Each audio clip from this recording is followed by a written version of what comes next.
Good morning, everybody. It is Thursday. We have a great show for everyone today. What do we have, Krystal? Indeed, we do. Lots to get to. Okay, we've got the results of that raid on Al-Shifa hospital, what the Israeli military is presenting, somewhat underwhelming thus far, but we will get into all of that. We also had a big meeting happening in California between Biden and Xi Jinping. The results from that also very interesting. We'll break that down for you. You've got new polling showing public support for Israel's war on Gaza plummeting as the number of people calling for a ceasefire in both parties is extraordinarily high. This comes as there was a real scene outside of the DNC headquarters last night.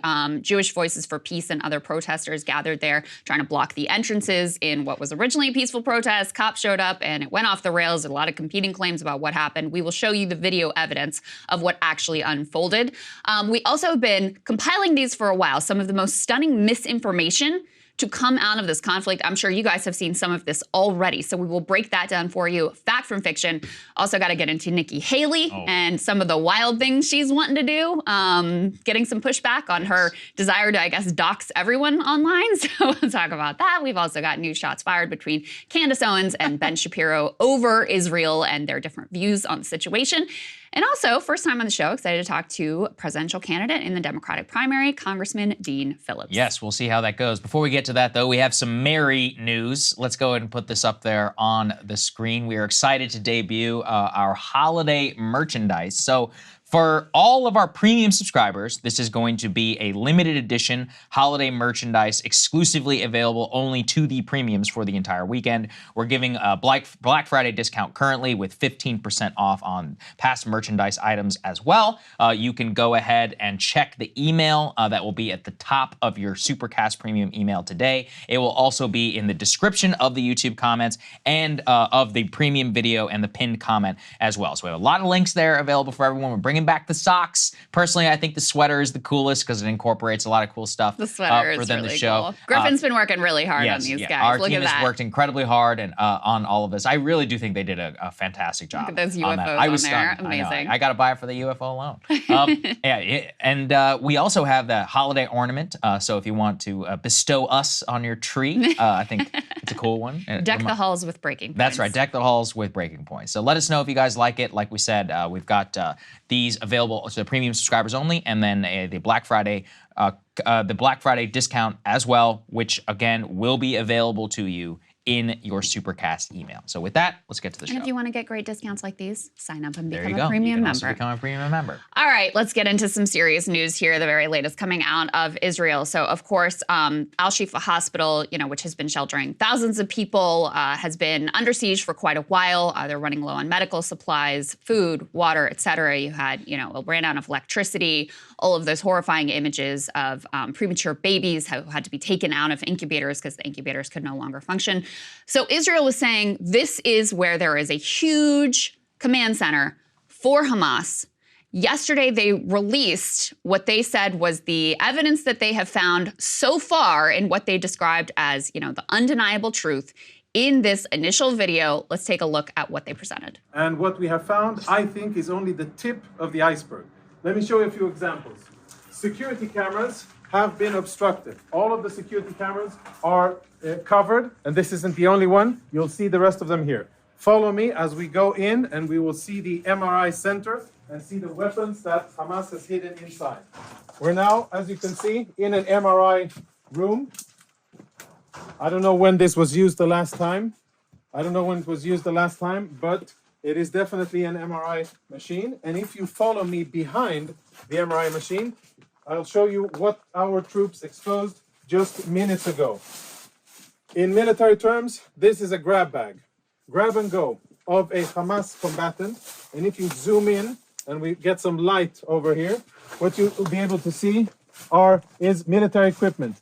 And when our troops open this closet here, which is in the main part of the clinic, this is what they found. These weapons have absolutely no business being inside a hospital. Before we go on, let's have a look at what we found inside the very same cabinet that houses medical equipment. You can see all kinds of standard military medical stuff. We found another go-to bag, this bag here. And again, we opened it up in order to make sure that it's safe to touch and show. So please don't give me any of that. You opened it up and you placed it there. This is the bag that we found, and this is the stuff that was in it. Now, There's insignia, military insignia, a knife. For those of you who read Arabic, you'll be able to understand what it says here. But it's Hamas, the military wing, Kataib al-Qassam, of course a vest with equipment, and as always, an AK-47. Okay, so in addition, they released a few photographs. Let's put those up on the screen as well. These were shared by Eric Toller. He's the one who does the visual investigations at the New York Times. His commentary is noteworthy. He says the IDF just released their first photos and videos from the Shifa hospital after last night's raid. I count 10 guns. The IDF has claimed that the beating heart of Hamas's operations is beneath Shifa. Presumably, they will release more photos and videos. Couldn't go ahead and put the next one up on the screen. You see some firearms arranged on a table alongside what appears to be a large box of dates. Very important that no one have access to those dates. Those could be very dangerous, Saagar. Well, bad dates. I keep making the Indiana Jones joke. Eventually, somebody will laugh at it. Other than you. All right, so this is so far what they've presented to us, and I think it's important that we remember the way that they pitched why this operation was so necessary. Because remember, typically hospitals are totally off limits in war. It requires extraordinary circumstances to justify even this raid, let alone, the sniper fire inside of the hospital, et cetera. So go ahead and put this up on the screen. This was the original computer animation that they presented weeks ago to start to build the case for why they had to go in. You see this elaborate tunnel network. It sort of looks like Dr. Evil's lair or something like that. They were really selling this as this is the beating heart of Hamas HQ. Put this next piece up on the screen here. This is how our own John Kirby, National Security Council spokesperson, said the day before this raid, in order to effectively justify the raid on the hospital. He said, now in the hospitals, I can confirm for you that we have information, me in the U.S., that Hamas and the Palestinian Islamic Jihad used some hospitals in the Gaza Strip, including Al-Shifa, had tunnels underneath them to conceal and to support their military operations and to hold hostages. Hamas and the Palestinian Islamic Jihad members operate a command and control node from Al-Shifa in Gaza City. They have stored weapons there, and they are prepared to respond to an Israeli military operation against that facility. And he went on to clarify that information related specifically to Al-Shifa. So, Saagar, in advance, we were told command and control node. We were told elaborate underground tunnel network and bunkers. We were told Hamas would be there ready to respond. Expectations of some big firefight within the hospital. That did not unfold. And even expectations that there would be potentially some hostages being held there. So far, all we've got is a few guns that they claim they found while investigating. Yeah, let's go ahead and put this up there on the screen. Barak Ravid reporting from Israeli sources, quote, a senior Israeli official now says that the purpose of the IDF operation wasn't to rescue hostages, but to locate and expose a Hamas tunnels hub that connects the hospital with other parts of the Gaza Strip. And so this is where things are starting to get into dicey territory for Israel. Because, let's go and put this up there on the screen, as you said, they previously had said that the entrance is a symbol that there's no place where we will not reach. And now they have to walk back and say, we did not think that we would find hostages, but we will now definitely locate and dismantle Hamas capabilities. The target in Al-Shifa is the tunnels that are underneath the hospital. So as of right now, they haven't released any footage yet of the hospitals. And this is going to be a difficult situation if Israel is not able to produce more evidence, because their level of intelligence that they presented to the world with that animation was that they knew the exact, I mean, you all just saw it. We just showed it to you about where each bunker was. One of the reasons why they may even have knowledge of the bunker system is because the Israelis actually built one of those bunkers in the 1980s, and they alleged that it had been expanded on by Hamas, post 1983 onward into expanding their tunnel network. One of the other reasons also is that much of the bombing campaign has been, if you overlay where the majority of the airstrikes are, with past maps that the Israelis have revealed about where the tunnel network is, you can see they're almost exactly one-to-one. The problem is if they're not able to prove the existence of the the command node, the center of this tunnel network, it's going to call into question almost every piece of intelligence that they have presented now since. There also appears to now be a bit of a walk back from the White House. Let's put this up there. After John Kirby had said that, we'd have intelligence that says that there was a some sort of command center inside of the hospital, or at least he said a Hamas presence, I believe is what he said. Now he says, quote, we didn't give an okay. He said a command node. There you go, command node. We didn't give an okay for the Israeli operation in Al-Shifa hospital. Kirby added that the U.S. does not expect Israel to update it in advance about military operations in Gaza. So kind of a bizarre bit of a walk back, I think, that was happening. So the context for all of this right now is that Israel's on a clock. And I would say if in the next 72 hours, if they don't release a video of like a pretty massive tunnel with a massive tunnel with a ton of video conferencing equipment and bomb stockpiles and all the other things that you would expect in some sort of so-called terrorist headquarters, then it's not a good look. I guess we could just put it that way. Yeah, it's not a good look. Even if you accept that they found these guns in their search, which given what we know about previous Israeli propaganda is a real open question, let's just say, even if you accept that, this was not what was sold in terms of what this hospital represented to Hamas. And Ryan Grimm pointing out online that there are many American householders that have a larger arsenal than what was presented in these photographs. Something like the top 15% of American gun owners have more than the 10 guns that were presented in these pictures. So again, listen, extraordinary claims require extraordinary evidence. And, you know, a few weapons caches that you claim you found when you were going through the MRI room, et cetera, does not even come close to justifying this assault on this hospital. So I'll give you their side of the story. This is from the New York Times this morning. We don't have an element for this because this just came up. Their write-up, they say a day after the Israeli military took control of Gaza's largest hospital, soldiers on Thursday afternoon were still combing the site that Israel has said concealed a secret Hamas base, but had yet to present much evidence supporting that claim to the public. An Israeli military spokesman said that the search of the hospital grounds would take time because, quote, Hamas knew we were coming and had made off with or hidden traces of their presence there. Now, again, Saagar, as you're pointing out, that is also at odds with the presentation of how deep their intelligence knowledge of Al-Shifa hospital was. They had sent photographs to news outlets claiming they pinpointed exactly the entrances to the Hamas tunnels. They knew exactly where to go. That doesn't exactly square up with now we're, 2 days in and still saying, well, we haven't really found it yet. We're still looking. Now, listen, they very well probably did know. Yeah, I mean, they obviously knew. They very well may present additional evidence, and we will evaluate that as it comes in.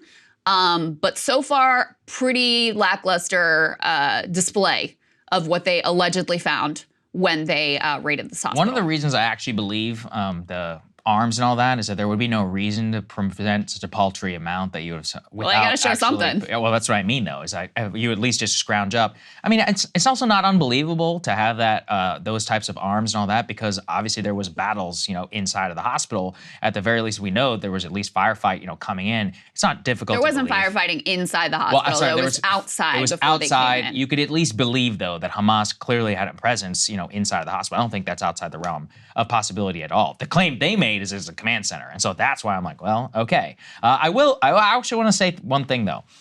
We should all note this. The death toll from when they actually stormed the hospital was very low. And this highlights something that I have been trying to say here now for a long time. One of the problems with the Israeli tactics on all of this is that when you have boots on the ground, you can discern whether one person is a civilian and one person is not. You can't do that whenever you're dropping a bomb in one of the most crowded areas in the world. And so this, I actually think, vindicates ground operations, specifically in this scenario where you have a huge civilian population. You have to be able to separate them from the militants. Again, I've been doing a lot of reading about the way that the U.S. operated all throughout Afghanistan and Iraq. And around 2012 and 2013, American special operations became so good that they, again, you saw it in the bin Laden raid. You can go into a house which is full of like 50 or 60 women and children. You're only going to kill the 4 people who are military aged with guns in their hand, and then the people who tried to shoot back at you, and keep everybody else safe. That is the exact reason Obama didn't drop a bomb on the compound, to avoid any of the scenario where we're like, well, we'll never know, and then you blow up the evidence. This is one of those where they went in and they killed him. And this, I actually think, again, validates why, yes, you're going to take probably more casualties and more, but we didn't see a great massacre at the hospital. And that is, in terms of their raid at the very least, that's what you would want if you are Israel. Now, the bigger problem is that if they can't come up with the goods, is if you are going to go to the extraordinary lengths now of not only taking the hospital, but sending all these guys in, and the bombing campaign that preceded the encircling of all of that, and the tanks, and the death that surrounds that, and then you can't come up with evidence, that's going to be very, very, very problematic for them in the eyes of the world. Absolutely, as it should be, because for weeks now, they've been building this case as like, this is the center of what we're aiming towards. I mean, all of the ground operations surrounding Gaza City, it was like, this is the granddaddy of the operation. We're trying to get to Al-Shifa Hospital. And so, you know, first of all, it seems like it may have been unnecessary to completely bomb and destroy all of Gaza City. Haaretz out with an op-ed this morning talking about how Gaza City is basically completely uninhabitable right now already because of the widespread nature of the bombing campaign and the extent of the destruction, just, you know, indiscriminate across the entire city. But we know why. Well, there's a few reasons why they took this approach. One of them is that they don't want any casualties on their side. They really want to completely minimize any risk. And if that means killing more Palestinians and destroying more of Gaza City, then that's what they're going to do.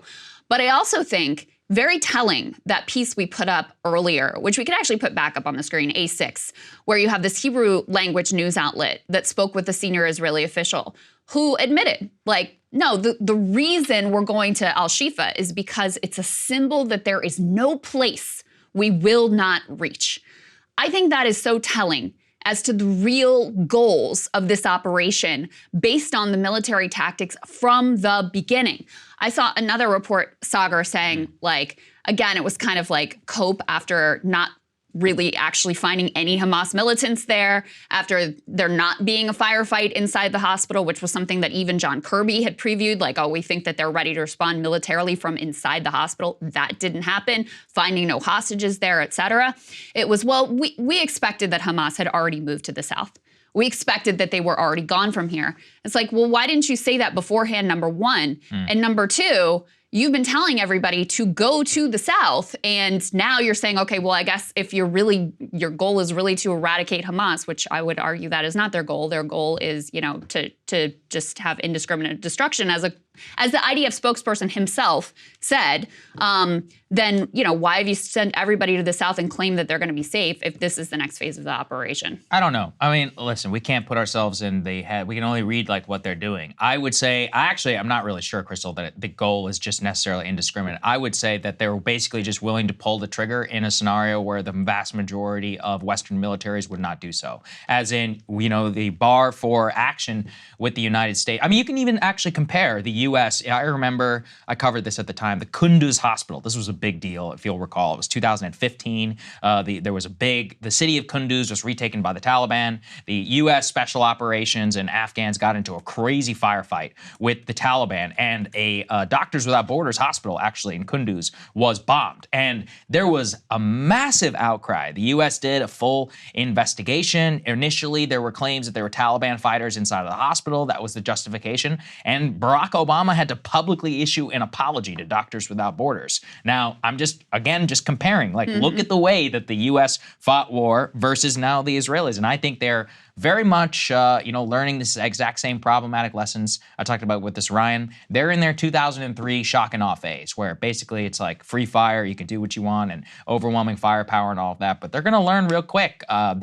This hospital could be a lesson for them, and they'll probably eventually get to the point where we were. Although the irony is that we already did that. You know, you could already read and see all of the lessons for that if you want. But you mentioned the the new Southern campaign that could be opening up. So why don't we move on to that? Yeah, I would just say that you can judge by the actions. You can also judge by their words. IDF spokesperson Daniel Hagari said the emphasis is on damage, not accuracy. And I think that is very clear in the campaign that they have been waging here. But let's go ahead and move on to the next piece. Let's put this up on the screen of what is set to unfold. You are having people receive flyers now in the south of Gaza. Israeli army dropping flyers instructing Khan Yunis residents now to evacuate to known shelters, citing Hamas presence in the area. Thousands of displaced Palestinians, of course, sought shelter in Khan Yunis in southern Gaza after Israel told them to evacuate the north. So they have, already basically completely destroyed Gaza City. They blew up the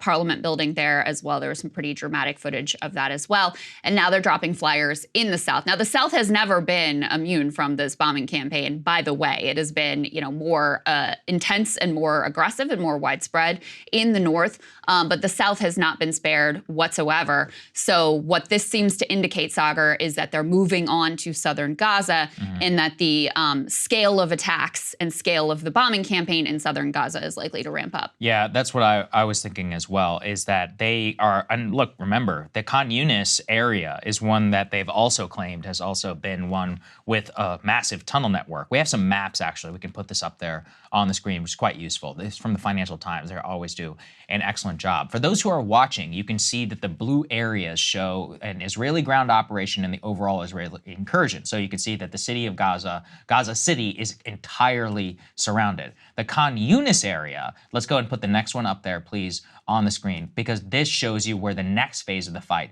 could come, has had hundreds of targets that have actually been hit by Israeli airstrikes. And the problem is that it's also below the demarcation zone of where they had told people to flee. And if they're going to tell people to flee from Khan Yunis, it basically leaves around 2-something million people to squeeze in that tiny area between the Rafah crossing and between the overall southern area.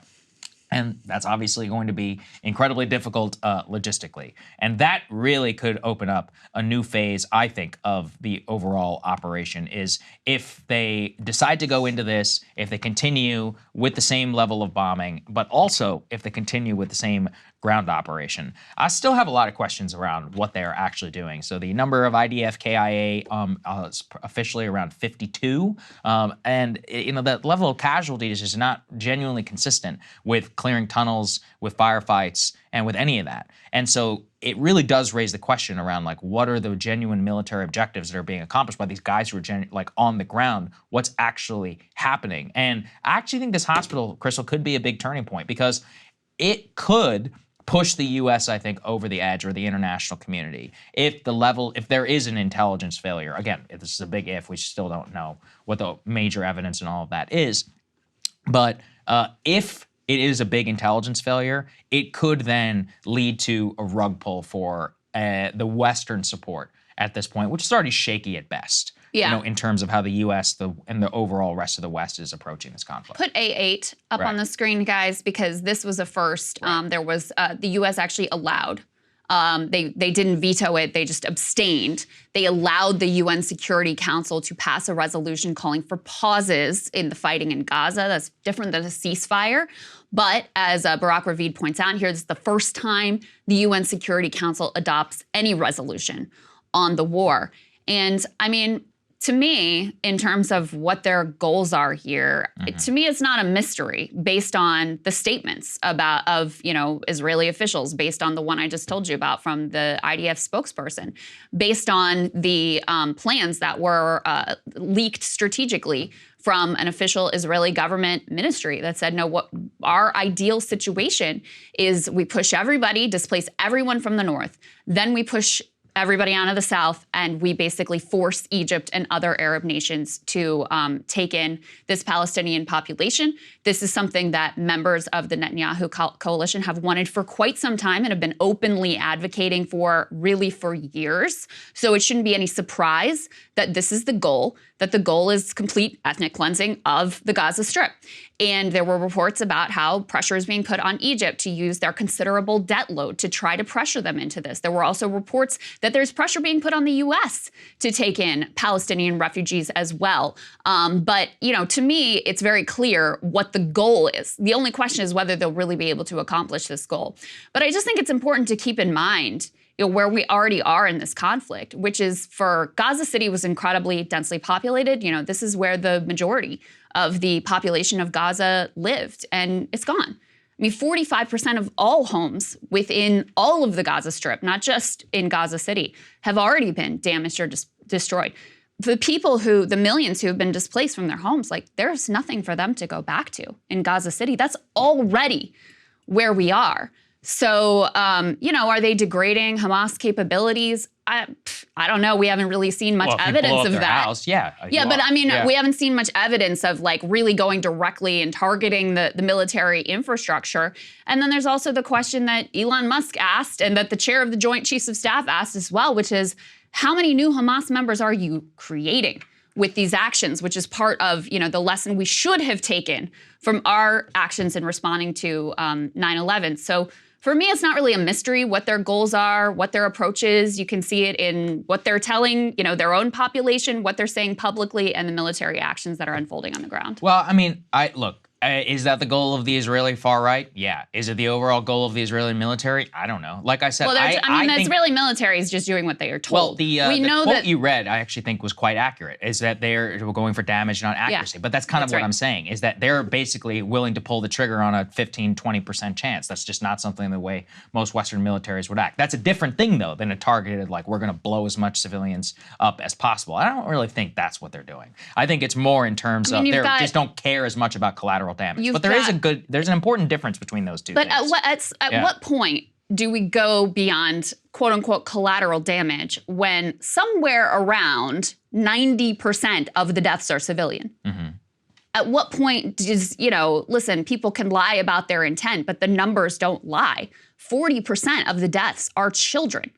So at what point do you say, like, this isn't collateral damage, this is part of the goal of the operation as evidenced by what has unfolded thus far? Well, that's what I'm saying, though, is that they just don't care about that number, and they would care and point to the one figure. I'm not justifying this. I'm only saying that the intent matters, and what it all looks like, it eventually is. So I don't know that the intent does matter at a certain point when you have this level of civilian death and targeting of civilian infrastructure. The intent matters in terms of whether they're gonna, what the goal is and how what they're willing to. So let's say that their red line was ethnic cleansing. They're like, this is our full-blown goal. Then that's not what you would do. You would do something different. Now, it can be a secondary goal. It could be one of those things that it would be nice. It would fulfill some political, objective. But that's not the way you would conduct that. Is what they did in between Azerbaijan and Armenia. That's what an actual full-blown ethnic cleansing was going to look like. They laid out exactly what the goal was, and they have the phase-by-phase process.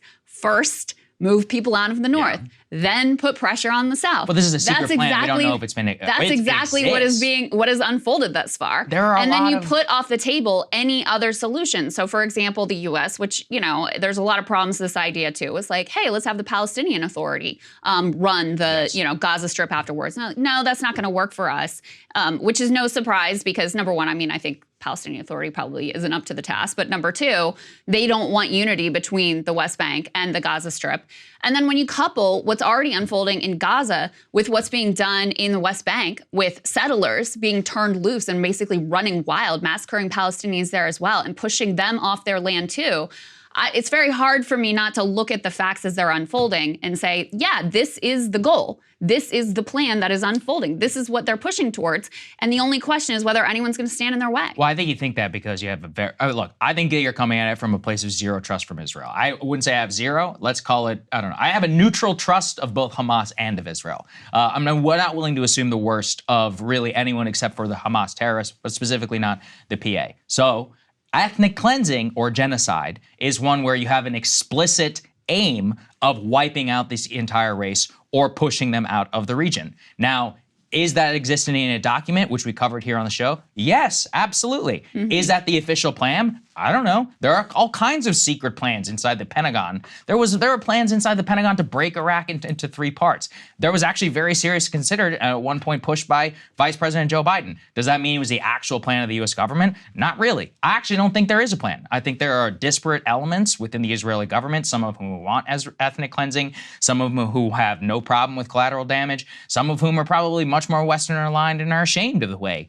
that the entire operation goes. And this is like what the consensus view is. So that seems to me like it's much more like of a cluster rather than any explicit aim. Now, that doesn't justify what all of the deaths are, but it comes to how are we going to, as the United States, the international community, Israel, all of this, what does this all end up look like? I think it probably ends whenever the international community just rug pulls its support. There will be no, final determination on Hamas. There will just be a high death toll. There will be now a huge squabble over internal security, indefinite, and all of that. And I think it's more, in my opinion, it's more terrifying that there isn't a plan, that there isn't a consensus plan. So I don't think that there is a plan. You're right, I don't trust Israel, but actually at this, I'm taking them at their word. When you have security minister, security cabinet member, and minister Avi Dichter of the Likud party, Netanyahu's party, announcing the plan for residents of Gaza is Gaza Nakba 2023, that's how it'll end. When you have Bezalel Smotrich calling for the, quote, voluntary migration of Gaza Arabs to the countries of the world. When you have Netanyahu himself comparing Palestinians to the biblical foe of the Jewish people, Amalek, who they are called to destroy, including women and children. I'm taking them at their word of what they actually want to do here, and as evidenced by their actions thus far, which are entirely consistent with pushing the population out of Gaza entirely. Now, again, does that mean they will succeed? Not necessarily. It depends on whether the U.S. decides that we are going to, accept this quote unquote final solution, and I do use those words very intentionally, of the population in the Gaza Strip, or whether we are going to step in and use the considerable leverage that we have. But I'm just looking at their actual statements and their actions on the ground. Yeah, I agree, Krystal, but the person that you read is a freaking agricultural. That's like saying Tom Vilsack's opinion on Israel matters. Like, who is He's a member of the security cabinet. Yes, but I mean, technically, Tom Vilsack is a member of the U.S. cabinet. Well, so do you want to take, I can say the president of Israel saying there are no innocent civilians? Yes, that's much more important, actually. You want to take Netanyahu himself, again, comparing them to Amalek, the historical foe of the Jewish people, and, calling for them to be completely wiped out, including women, children, and infants. So I agree. I think that the president of Israel, who, by the way, is the head of state and actually has no power, but that's a secondary thing.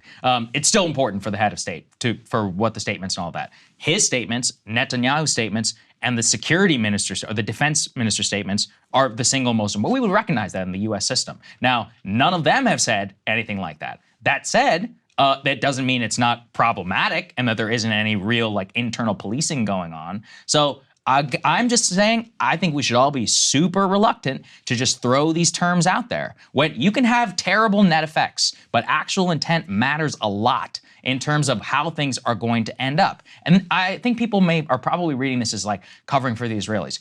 Again, the effect matters the most to the families and the people who are dead. Right. That's actually what matters the most. Correct. However, from an international relations and geopolitics perspective, what their intent is and how we can actually shape the situation to our benefit and not what their real aims are, that matters in terms of how we lessen the security implications on us and also what they want, what their future is.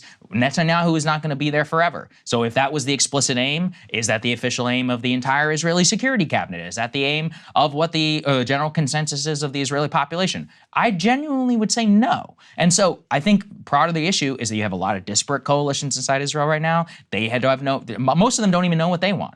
Even the hostage thing. I mean, hostages really remains the single uniting thing probably within Israeli society. Well, I would say then it's what actions are actually being taken to release the hostages? I always find that a bit odd in terms of the discourse, because it's some things are very incongruent with releasing hostages or not, ceasefire deals, diplomacy, etc. When that falls apart, now what? So I think we're in the worst situation. I think it's very much like Iraq. There were a lot of different people who wanted to invade Iraq for various different reasons: democracy promotion, security, all kinds of other nonsense profits, on cases. And what ended up happening is that because there was no real overall security aim with that, the day after it became a cluster, and we ended up staying there for 20 years. I think very likely that's the same scenario that's going to happen for Israel. But that doesn't necessarily mean that that's the overall intent. That doesn't also mean that it's not horrible to be Palestinian and to live into Gaza right now. So even if you want to say that it's unclear what the intent is at this point, it's too late. By the time it's already happened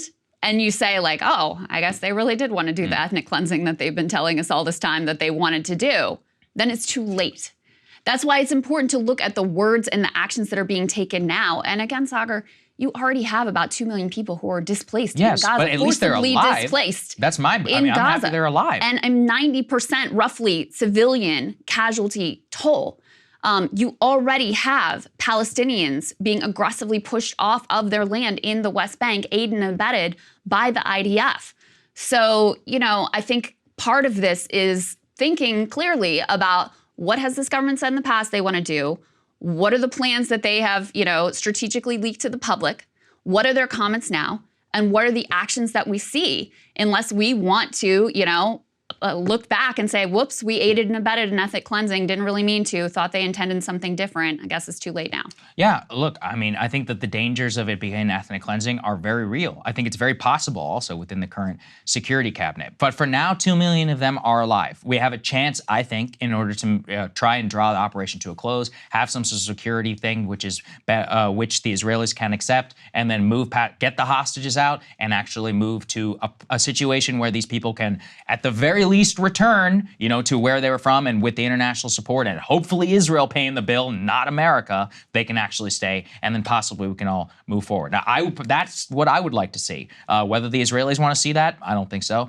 Whether Hamas actually wants that either, it's not like this hasn't been a very beneficial situation to them. I think that's very, very much true. The Arab world and the international community, I think that we're much nearer to a deciding point away from the current situation than we were before. And I think that could be a beneficial direction that we would move in, especially with whatever happens with this hospital. That's really what I think. 1 in 200, at least, residents of Gaza, Palestinians in Gaza, have already been killed. And I don't know if we're still doing like the 9/11 math. No, we need to put a total and complete shutdown on 9/11 I don't have any math. idea how many 9/11s that equates to, but I just want people to sit and think what that would mean.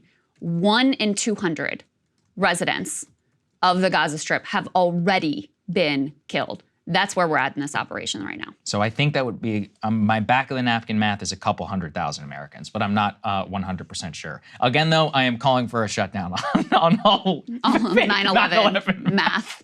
I'm gonna calculate it. I'll have it here. Okay. I'm sure people will be super annoyed with me, but whatever. All right. Let's move on. Xi Jinping. We had a big meeting, arguably, as I said, the most important meeting in the world. We didn't have any crazy developments, but they met for over 4 hours face to face, which is extraordinary always to have any president and the premier of China sit down for that long period of time. Let's take a listen to a little bit of what was said inside of the meeting. Ready, close. Ready, gun. Ready, face. Forward. I value our conversation because I think it's paramount that you and I understand each other clearly, leader to leader, with no misconceptions or miscommunication. We have to ensure that competition does not veer into conflict. And we also have to manage it responsibly, that competition. That's what the United States wants and what we intend to do. China-US relationship has never been smooth sailing over the past 50 years or more, and it always faces problems of one kind or another. Yet it has kept moving forward amid twists and turns. So what you heard a little bit there was like the pleasantries that are involved. Obviously, Xi doesn't like the press, so didn't answer any questions. There were no press conferences or any of that. But the public statements from him and the readouts are some things that we can parse about what was said within the meeting. Let's go and put this up there on the screen. The Chinese are obsessed with the concept of mutual respect. And when they say that word, what they mean is that whatever we say goes, and then whatever you say, well, it may go, it may not go. But the idea is that all things should be discussed on a footing in which each person's viewpoint is considered valid, and by that they mostly mean their own. What happened in this meeting was very important. President Xi Jinping of China told, quote, that it was unrealistic for either of the two largest economic and military superpowers to expect to, quote, remodel the other, as both countries tried in their own way to halt the downward spiral in their relationship. He also took pains to emphasize, quote, that planet Earth is big enough for two superpowers. I think the use of the word superpower and Earth were also very intentional in terms of what they said. The Chinese came in with this with a single goal, Krystal, and that was to ensure that continued decoupling policy, which is effectively bipartisan now at this point, does not proceed. The Chinese economy is suffering dearly. Something that you should take note of is that sitting right next to President Biden was Secretary Janet Yellen, who is as big of a China economic dove as exists within the US cabinet. And in fact, there were explicit decisions made in terms of the seating chart and all of that to make sure that President Biden had his most China-friendly aides around him that the Chinese also wanted to dictate for who that they were talking to. The important point that they were trying to do is that they're trying to throw America a bone on something that they really, really wanted. We wanted to restore our military-to-military communications for deconfliction purposes in the South China Sea. That's important, actually. Support that, yeah. I 100% support that. And the reason why is that they were suspended after the balloon. What they also wanted was to make sure that we understood that they could turn up the economic the pain on us if they wanted to in the middle of an election year. But also they want us to stop putting the economic pain on them. Almost all of it comes back to Xi Jinping and his grasp on power. Apparently there was a comment made, who knows how far you can take this to the bank. China said they didn't address Taiwan exactly, but just said that they wouldn't expect any military action, quote, in the coming years.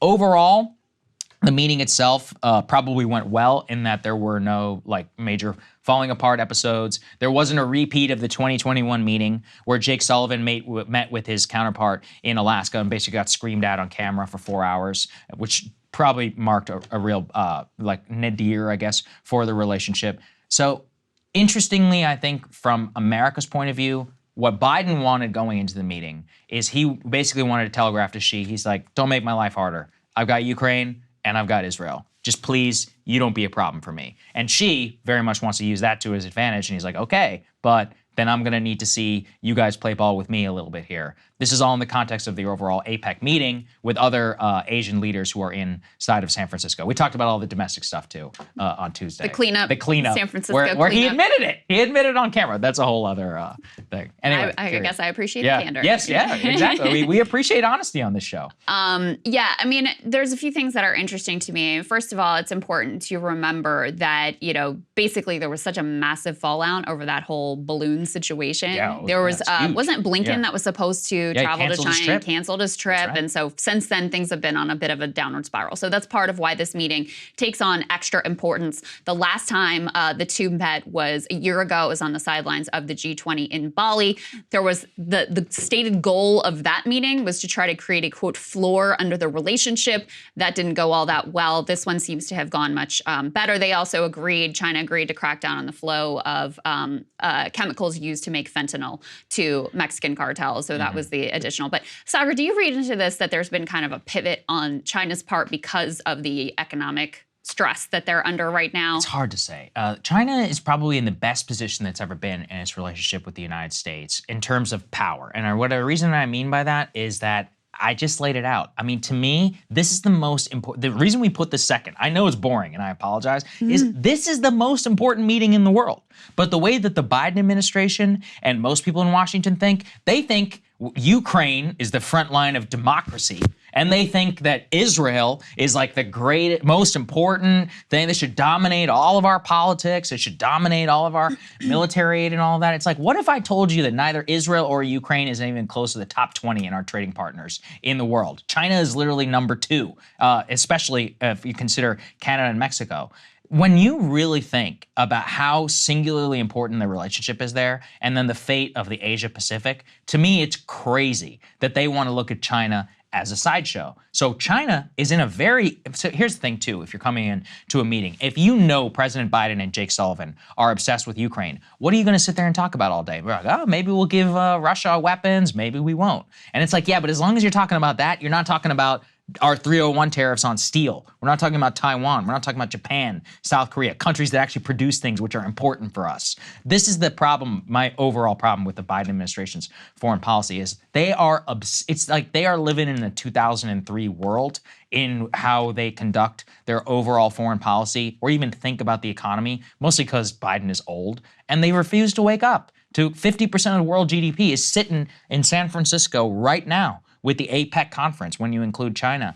And yet it's a sideshow to everything that else is happening. So for China, they really want to use that in order to make sure that they can drive down any of the bipartisan movement on tariffs here in Washington. And I actually think they're going to be successful. I would expect that there is going to be some tariff relief in 2024 because the Biden people are under such pressure to deliver a better economy. And of course, what's the easiest thing? You give up on the tariffs, which it's laughable when you really consider it because that's just short-term short-term reduction in price at the overall expense of American manufacturing. So anyway, that's my overall read of the situation. Yeah, I think that makes sense. All right, let's get to the polling. New poll from Reuters just came out, and it shows pretty rapidly collapsing support for Israel's war on Gaza. We've got the comparison of where these numbers were previously and where they are now. So previously you had 41% who said that the U.S. should back Israel in that Reuters Ipsos poll that was conducted October 12th through 13th. In this latest poll, it drops to 32%. At the same time, the percent that says we should just be a neutral mediator has increased from 27% to 39%. And Saagar, if you look at this poll further, they also asked about the popularity of a ceasefire. You have overwhelming support for a ceasefire. 68% of respondents said they agreed with the statement that Israel should call a ceasefire and try to negotiate. And that includes about 3/4 of Democrats and even half of Republicans support a ceasefire, according to this poll. Yeah, it was pretty interesting how much this cuts against, I would say, the overall like bipartisan consensus at the elite level. The most important one I actually thought was about the neutral arbiter, about how there's been rising support for wanting the U.S. to play a more neutral role in the conflict. And that actually is a point that Glenn Greenwald has been consistently making here, is like we have all whipped ourselves into a post 9/11 type hysteria about a conflict in a foreign country. Listen, I like Israel. I like Israel as much as I like any other foreign country, which is nice to visit. It's not particularly special. For me, it is for some people, but that's the problem, is that a lot of people are not being honest in the way and the emotional attachment that they're talking about the conflict. Tucker actually made this point in his segment with Candace Owens. We'll definitely cover some of his comments on that. But the dispassionate view that I think that many Americans want the government to feel is an annoyance with the level of discourse and obsession that we find ourselves as an American political system kind of locked into the conflict as if it's something that it's just like Ukraine. Like at the end of the day, this doesn't matter. It actually does not matter at all to the vast majority of Americans, to the way that we live our lives. You can have a moral angle and that's fine, but at a baseline level, it's not actually all that important for us. And that's something that I think Americans are starting to feel in the level of not only military support, the $14 billion, but really I mean, you saw it, at the ceasefire, whatever the rally was called, the no ceasefire rally, where you had all of the politicians kind of join hands and link up together. And it's very rare that you see that level of bipartisanship in Washington. I think that's what Americans are responding to in the poll. Well, I think also what they're responding to is obviously there was overwhelming, understandable, justified sympathy and horror at what happened on October 7th. But all that we've seen since then is horrific images of kids being pulled from rubble and babies dying and, just horrible scenes you can't even imagine. So it makes a lot of sense that as you see that unfolding and you understand your government's involvement and complicity in those images, that the very basic normie reaction is just stop the carnage. Just stop the carnage. So it is remarkable. I mean, this is one of these areas where there is such a distance between DC elected officials and what the public actually wants and actually supports. As I said, even a majority of Republicans are in favor of a ceasefire. There isn't a single Republican member of Congress who is in favor of a ceasefire. And among Democrats, the sentiment is overwhelming. This one says 3/4, another poll says 80% of Democrats in support of a ceasefire, and very precious few in the House and only one in the Senate who actually take that position. So it does show you, a dramatic disconnect here, especially with the aggressive nature of the comments from Joe Biden against a ceasefire, the comments from the White House podium that, those calling for a ceasefire are repugnant, et cetera, when this is actually the view of the American people. The other piece in this poll, Saagar, that was interesting is only 31% of poll respondents say they support sending Israel weapons. Less than a third. And that's actually lower numbers than when they asked about Ukraine, where it was in the 40s. So, as much as public opinion in favor of sending Ukraine weapons has fallen off, support for sending Israel weapons right now is just 31%. Again, dramatic departure from what elite consensus and opinion here is in Washington, D.C. And you're starting to see some political fallout. This caught my eye from Rolling Stone. The Biden campaign, they made a big show of courting these influencers, and they have them at these different watch parties, and they try to include them because they're trying to win over the youths, et cetera. Put this up on the screen from Rolling Stone.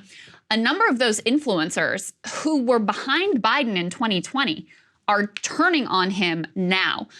There's a variety of issues they talk about here, but the most consistent one is over this war. They talked to this guy, George Lee Jr. He's got 2.4 million followers as the Conscious Lee on TikTok. He was invited to that State of the Union watch party at the White House, but he is very critical of Biden on his Israel policy and enabling Israel's war on Gaza. So he said to the Rolling Stone, quote, "When we start talking about the lesser of two evils, a lot of my followers, all 3 million of them, are literally asking the question like, damn, so the lesser of the two evils is the one that's supporting genocide? Noted, noted.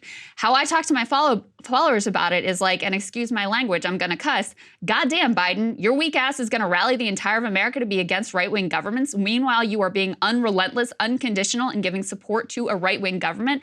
That's funny." They talked to another creator who is very focused on environmental issues, who's really disappointed over the Willow Project and is looking at supporting Marianne Williamson. It's just an emblem of what a massive issue Biden has with a variety of constituent groups, but with young people in particular, and over this issue in particular. And Saagar, you know, their theory is like they'll get over it when it comes down to it.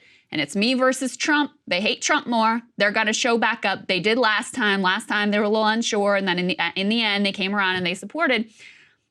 I don't know if it's going to work out that way this time. I don't know. I think they'll all vote for him. I do. Well, the other question is, though, do they just stay home?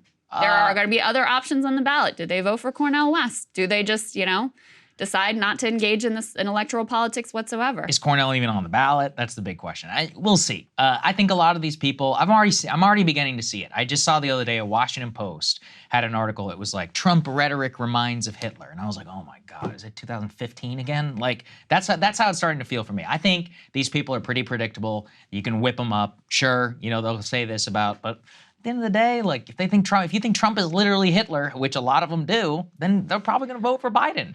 I think you're underestimating what a searing event this is for a lot of young people, in the same way that the Iraq War was a searing event for a generation. I think it is at that level of like absolute horror that our government could be involved in such a thing, horror that such a thing was even on the table, and whether or not you agree with that perspective.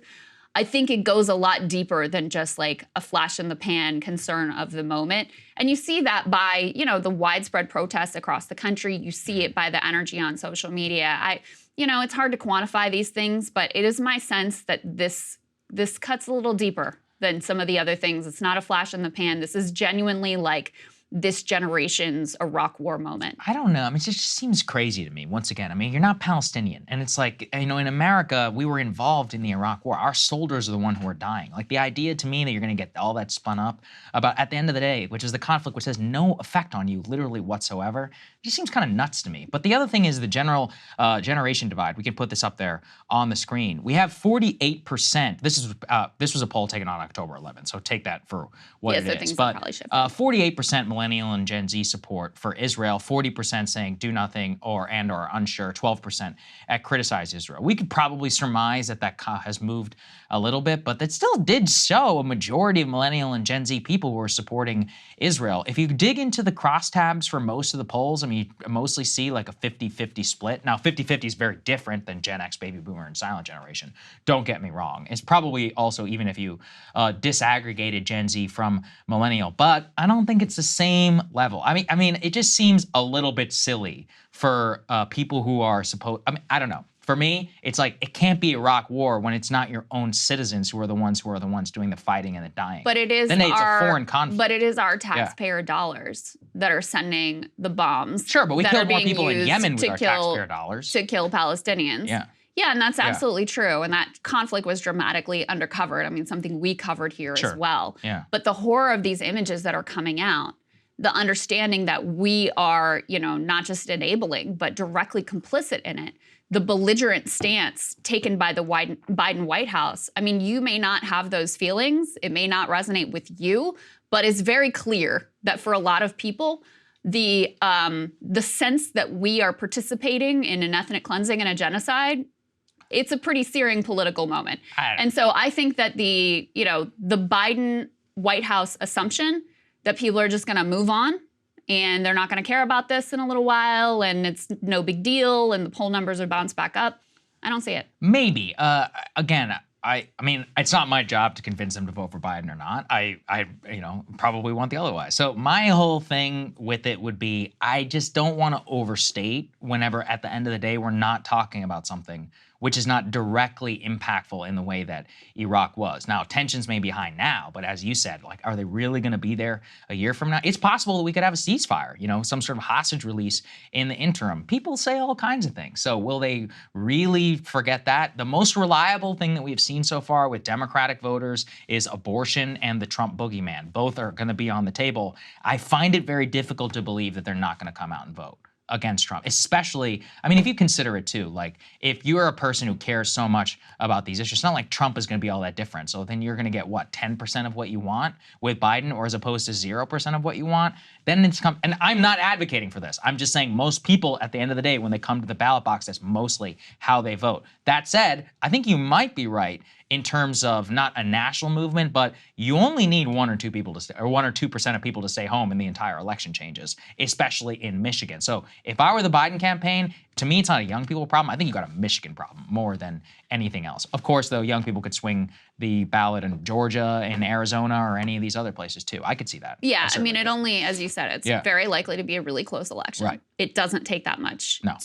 of people just staying home or deciding they're going to vote for one of the third-party candidates or something else for it to totally change the direction of this election. So speaking of some of the energy and the, really mass protest movement that we've seen across the United States, you had protesters with Jewish Voices for Peace and a number of other activist groups who led a protest outside of the DNC headquarters here in D.C. While there was a DCCC fundraiser going on. And let me show you how this protest started so you can see what they were up to, and then we'll show you what happened once the cops arrived. Go ahead with the first one.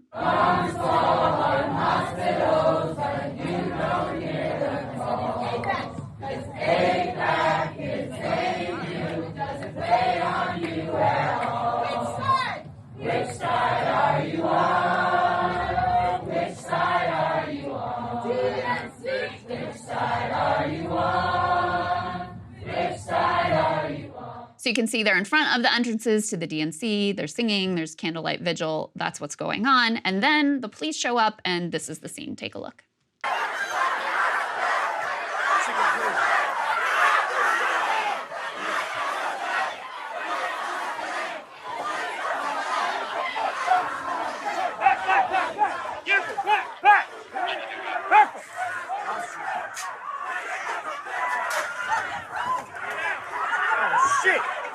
Got thrown. People getting thrown down the stairs. So you can see police getting heated, coming pretty hot, yeah, throwing people down the stairs. You can see someone kind of getting run over there with a bike. They pepper sprayed protesters later. And it's important to keep in mind, this is all on video. This is what, the videos reveal, because there are competing claims being made at this point. In particular, from Democratic Congressman and AIPAC funding recipient Brad Sherman, put this up on the screen. He claimed that protesters were trying to break into the event. He says was just evacuated from the DNC after pro-terrorist, anti-Israel protesters grew violent, pepper spraying police officers and attempting to break into the building. Thankful to the police officers who stopped them and for helping me and my colleagues get out safely. He goes on to say, Saagar, that these protesters must want Republicans to win. That's the real reason that they're there. Dave Weigel, who is a reporter for the Washington Post, happened to be at this protest and was recording a lot of video to document what actually unfolded there. And I think you have his analysis of what actually went down. That's right. So he semaphore now. So remember, that's right. He was unceremoniously treated at the Washington Post. Forget? Hashtag Felicia Somnez. That's a whole other news cycle. Part of what I wish we were covering. Anyway, so he says that what he saw is a firsthand account, that there are a lot of inaccurate tweets about protesters, quote, storming the building or trying to break in based upon what he saw. He says that Sherman is wrong. I was outside the building. I saw a U.S. Capitol police officer spray protesters with pepper spray, not vice versa. It's around 1 minute mark in a video that he has posted. There are, quote, lots of cameras there. I just took a few videos because people tend to lie about these things. That's kind of what is the big dispute right now this morning in Washington. Were they trying to storm in or not? And I actually do think it matters, because if you're trying to storm into a building, that actually justifies as a different level of force as opposed to blocking an entrance. And so what he claims is that the protest was illegal civil disobedience. That's true. It wasn't a legal demonstration. The protesters had legal observers on the site. Organizers were telling people where to move if they didn't want to be arrested, but people, including the congressman who claimed that the protesters tried to break in, were not being truthful. The false claim that he has seen so far is that cops showed up, quote, in riot gear. That's actually not true. They showed up in those vests, as you could see. And you and I were discussing this before, which I think is the most important context. These are a bunch of U.S. Capitol Police officers, not the the DC Metropolitan Police Department or the Secret Service, who have to deal with protests all the time. These, in fact, how many Jewish protests we've had around this city in the last 3 months? In the last 3 weeks? Dozens. You see any video coming out like this outside of the White House or outside anywhere else? You know why? Because they don't do that. So what I think happened is that you had a lot of Capitol Police officers who are getting real finger happy with the pepper spray and others post January 6th, and they don't want to have any accusation that they didn't do anything. They also have very little experience in how to actually de-escalate a protest and all of that, and they decided to do this. So this is just another. I also find it ironic that a lot of people who probably wanted more Capitol Police funding and all of that. It's like, well, here's what you bought. It's a bunch of incompetent cops, as we all found out on January 6th itself. Yeah, I mean, I think you're right. I think they're probably freaked out after January 6th. But yeah, this, the videos speak for themselves. You can see what the protesters were doing. You may disagree with their purpose. You may disagree with them being in front of the DNC headquarters, but they were not violent. There is zero evidence they were pepper spraying cops. So there you go. There you go. All right, let's get to the misinformation block. So we've been working all week to compile just some of the most egregious examples of misinformation that have been spread during this war. Let's go ahead and start where we should, with CNN, that went on one of these, pre-approved IDF ride-alongs. This was in advance of building the case for raiding the Al-Shifa hospital. This is at a different hospital where they were trying to show how this was being used by Hamas militants to hold hostages, etc. There was one part in particular that caught people's attention. Let's take a look at what CNN had to say. This is a guarding list. Every terrorist has his own shift. In this room, he says, a guard list that begins October 7th, ends November 3rd, not long before the hospital was evacuated. So a guard list, and they alleged this was a list of the people who were there checking in to record that they were watching the hostages during this time. Except, put this up on the screen, people who actually speak and read Arabic revealed that this quote-unquote evidence that it says of Hamas using Rantisi Hospital for military purposes, including an alleged list of operatives holding hostages, is actually just a calendar of days in the week in Arabic. So that was a bit of an obvious one. Pretty big mistake. I just don't understand how they can just immediately post this stuff. And one of the things is with the idea, I mean, everybody always, many people may not realize this, 20% of Israel is Arab. They speak Arabic. If you've ever been to Jerusalem, when I was in Jerusalem, I don't speak a damn word of Hebrew. I ordered my food in Arabic because many of the people there speak both languages. So presumably, and one of the things the IDF says all the time, is they have people embedded with them who do speak Arabic, including Arab Israeli soldiers who are in the IDF. So this is one of those where how do you put this out to the world? That's number one. But two is CNN. You think people from CNN don't speak Arabic? So nobody at CNN Nobody in all of CNN. They couldn't just do a quick check on this one before you put it on air. Come on. Yeah. Come on. Right. I mean, we have higher editorial standards than that. For example. Really, we really do. Yes, we make sure, because there is so much of this stuff floating around. We make sure we check it as best we possibly can before we put anything on air. And so remember the context here of these ride-alongs too, that we talked about before. This is the IDF brings you along. You have to vet your footage with them of everything before you put it out to the public. So it's very constrained. It's a very cramped view. Only certain journalists, quote unquote, get to go along on these things. So you would think in that context of knowing that you're basically being used for war propaganda, that you would be extra careful about what you brought to air. But Nope, not so much. Yes. Got another one for you. This was a video that was making the rounds that purportedly showed a nurse inside of Al-Shifa making some extraordinary claims. Let's take a look at this one. Ya Allah, I can't believe I'm doing this. But the world has to know what Hamas is making here. They're taking over the entire hospital. They're taking over the fuel, the medicine. I have nothing to treat with. So she's saying that, you know, Hamas, they're stealing the medicine. She's very afraid. Well, it comes out that people at the hospital say they've never seen this lady before. They have no idea who she is, and she doesn't work there, Saagar. Yeah, that's a little bit of a problem. Although, as you pointed out, and this is a great example, put this one up there on the screen. Then people who were trying to dox her were saying, look, this is so-and-so, the Israeli TV actress and digital content creator. That's actually not her. And so there's like there are constant information wars that are online where they're doxing someone who they claim to have been the actress. It's actually not the actress, if it was even an actress. And then you have the person there who says, oh, well, nobody in the hospital has even seen this person before. Same thing with the CNN report. You have multiple layers of editorial screw-ups where they broadcast something which is obviously false to anybody who speaks Arabic. And I think people just should appreciate how difficult it is. And you know, it does vindicate a lot of what we do here, where, you know, the amount of time that we spend being like, okay, is this 100%? Is it even 80%? 80% is not high enough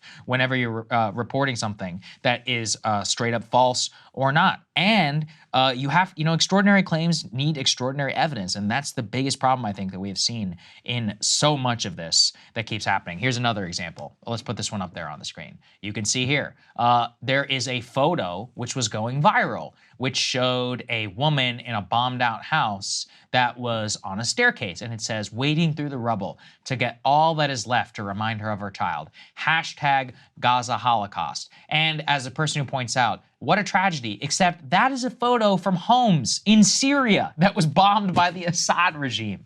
And that is not even the first time, Krystal, that I have seen mistaken photos from the Syrian tragedy, especially because people look so similar, that have then been used in terms of Gaza. So people have got to remember that everything that you're seeing is meant to influence you in some way. That's one of the things we highlighted from day one. If something's in English, it's to target you. If it's in Arabic, it's to speak to the people who speak Arabic. If it's in Hebrew, it's to the people who speak Hebrew.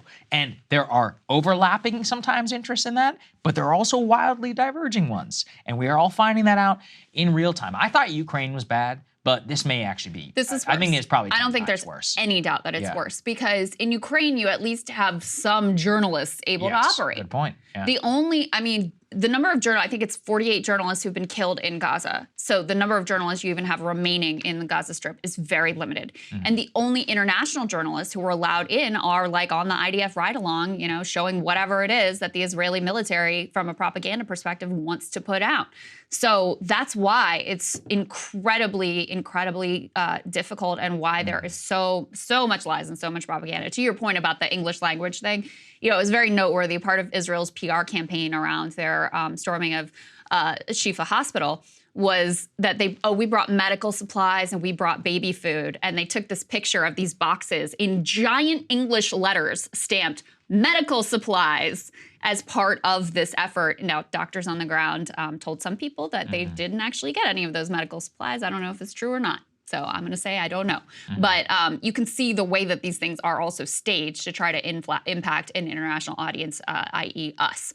Let me put this last one that we have for you up on the screen. This is just a sampling. There were many examples we should have shown you. Yeah, this is a crazy one. This is Netanyahu's spokesperson. So this is not some rando on Twitter, but he says, the Palestinians are fooling the international media and public opinion. Don't fall for it. See for yourselves how they fake injuries and evacuate quote unquote injured civilians all in front of the cameras.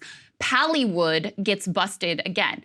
Pallywood refers to this ongoing conspiracy that actually the horrific shots that you're seeing of Palestinians who are being killed and maimed and pulled out of the rubble, etc., are not actually real, that these are crisis actors, etc. That video that he shows there, that he purports to reveal the truth about Pallywood, It's the backstage of a short film called The Reality, was shot in Lebanon by Lebanese actors in support of the population of Gaza back in 2022, and it's already in previous conflicts been used for misinformation as well. But this was, yes, this was actors. Nobody has been using this to claim these are images of Palestinians. And there's other examples of this so-called Pallywood theory, which is, you know, an attempt to minimize the civilian death on the ground and pretend like it's not really happening. Yeah, I mean, this Pallywood thing is just totally ridiculous. And there are many examples which we couldn't necessarily confirm 100%, but that one is the best example because it's literally a film that was then repurposed and that was put out there. And this is where I just want to say caution, caution, caution. We've seen video game footage that's been passed off. We've seen now, you know, the Syrian thing. I've even seen images from Afghanistan that somehow have, and it's very clear when you look at it, you're like, hey, you know that's Afghanistan, right? That's not what Gaza looks like. So many falsehoods, things that are put out there, we have to check. It's a responsibility to put every single thing that they put out there as to whether it's real or not, and then also to caveat properly, because that was actually my biggest problem with the CNN report, is anytime you and I put up something from the IDF, we're like, this is from the IDF. Right. We don't know if it's true. This is what they say. You have to caveat and show things properly. It's completely fine to play government information as long as you contextualize it properly, but you can't say that we've independently verified something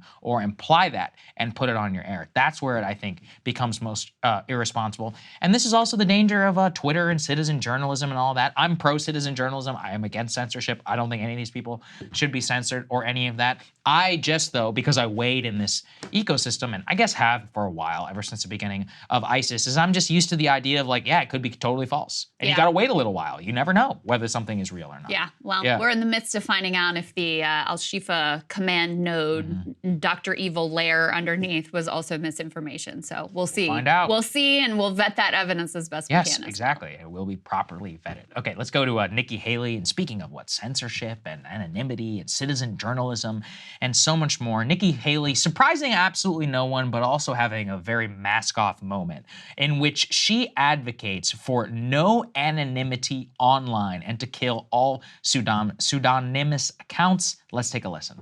When I get into office, the first thing we have to do, social media accounts, social media companies, they have to show America their algorithms. Let us see why they're pushing what they're pushing. The second thing is every person on social media should be verified by their name. That's, first of all, it's a national security threat. When you do that, all of a sudden people have to stand by what they say, and it gets rid of the Russian bots, the Iranian bots, and the Chinese bots. And then you're going to get some civility when people know their name is next to what they say. Accountability. And they know their pastor and their family member is going to see it.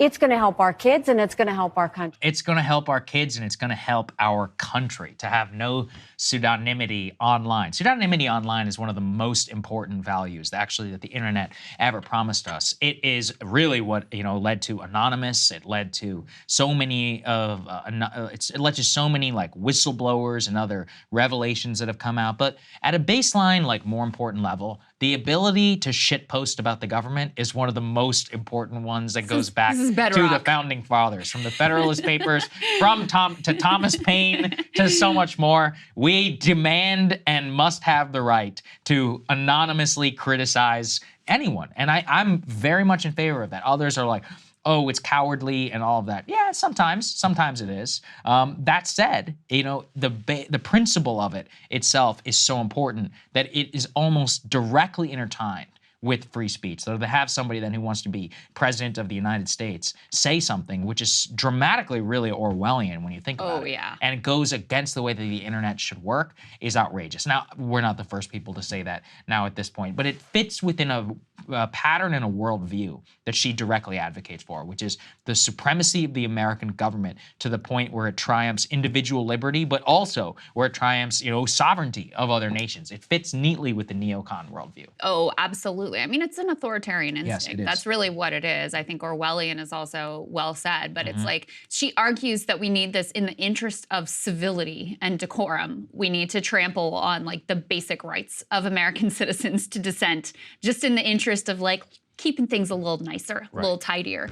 And that's the kind of rationalization that leads to just like overt police state type actions. So glad to see that even some of her Republican competitors, Saagar, were not having this one. Right, yeah, it was nice. It was nice. That said, it was really just Vivek Ramaswamy who came out calling her out. Then Ron DeSantis and everybody decided to pile on. Once they saw it was safe. Exactly, once it became safe. And the thing is, though, is that Haley is now doubling down on this, victimhood mindset, and others, probably why she's against anonymity is because she saw like one tweet, this was Shoe-on-Head's joke, that actually criticized her. And here she is on the Ruthless podcast, where she says that Vivek only attacked her because she's a woman. Let's take a listen. He comes out of the gate, he hits the female chair of the party, he hits the female anchor on the platform, and then he hits me.